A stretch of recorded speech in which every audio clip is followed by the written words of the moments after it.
कल रात के राइटर शो में हमने आपको खबर दिखाई थी कि क्या होती है लेटरल एंट्री और क्यों इस पर इन दिनों विवाद छिड़ा हुआ है। आज दोपहर मोदी सरकार ने इस फैसले को पलट दिया और यूपीएससी की ओर से निकाले गए लेटरल या सीधी भर्तियों के विज्ञापन को वापस ले लिया। दरअसल इन भर्तियों में किसी भी प्रकार के आरक्षण के नियम लागू नहीं होने से एनडीए के घटक दल भी इसके विरोध पर उतारू हो गए थे। इसलिए सरकार ऐसा कोई कदम नहीं उठाना चाहती थी जिससे एनडीए गठबंधन में किसी भी प्रकार की कोई दरार किसी को दिखे। देखिए क्या है पूरा मामला और क्यों इतना विवाद बढ़ गया हमारी इस रिपोर्ट में।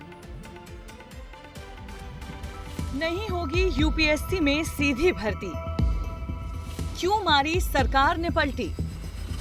मैं और मेरी पार्टी कतई सहमत नहीं है।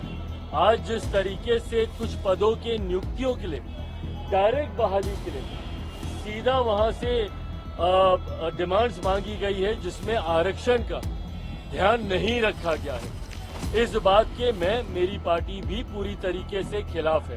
हम लोगों ने इस बात की आपत्ति दर्ज कराई कि अगर इतिहास में हुआ है इसीलिए हमारी सरकार भी इसको इसी तरीके से लागू कर दे, ये उचित नहीं है। मुझे खुशी है और ये मेरे विश्वास को पुनः बल देता है कि मेरे प्रधानमंत्री आदरणीय नरेंद्र मोदी जी ने चिंताओं को समझा और आज एक आदेश के तहत ये जो विज्ञापन निकला था इसको रद्द किया जाता है। जब केंद्र सरकार को एक मुद्दे पर पार्टी के अंदर दो मत नजर आए तो वो मुद्दा ही खत्म कर दिया गया। मुद्दा था केंद्र में खाली पड़े संयुक्त सचिव, निदेशक और उप सचिव के 45 पदों पर सीधी भर्ती का, जिसके लिए 17 अगस्त को यूपीएससी ने एक नोटिफिकेशन जारी किया था और उसके ठीक 3 दिन बाद इस नोटिफिकेशन को ही रद्द कर दिया गया। आज माननीय प्रधानमंत्री श्री नरेंद्र मोदी जी ने बाबा साहेब अम्बेडकर के संविधान के प्रति प्रतिबद्धता को एक बार फिर बहुत ही महत्वपूर्ण निर्णय के साथ बताया है, दिखाया है।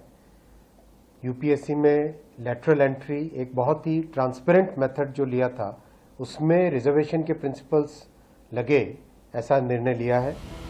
विपक्ष के विरोधी सुर तो उठे ही थे, लेकिन खुद सरकार के मंत्री चिराग पासवान भी इस फैसले के समर्थन में नहीं थे। ऐसा इसीलिए क्योंकि इसमें आरक्षण के नियमों का भी फायदा नहीं दिया जा रहा था। ऐसे में विपक्ष सरकार पर खूब हमलावर रहा। आरोप लगाए गए कि सरकार लेटरल एंट्री के जरिए सीधी भर्ती कर खुलेआम एससी, एसटी और ओबीसी वर्ग का आरक्षण छीनने की कोशिश कर रही है। गवर्नमेंट को जो लेटरल एंट्री वाला रोल बैक करना पड़ा, ये इसकी वजह है, दलित बहुजन आबादी की वजह है। भारतीय जनता पार्टी देश में आरक्षण को खत्म करना चाहती है। हम लोग शुरू दिन से ही बोलते रहे हैं कि भाई ये लोग आरक्षण विरोधी हैं, एससी एसटी विरोधी लोग हैं। अब आप खुद बादशाहत दिखाकर जो मन में आए वो निर्णय नहीं ले सकते, इसलिए अपने अलाइज की सुनकर निर्णय लिया करिए। एक बार फिर से संविधान की जीत हुई है। संविधान में निहित आरक्षण की, संविधान में निहित सामाजिक न्याय की जीत हुई है। दरअसल लेटरल एंट्री को आरक्षण के दायरे से बाहर रखा गया है।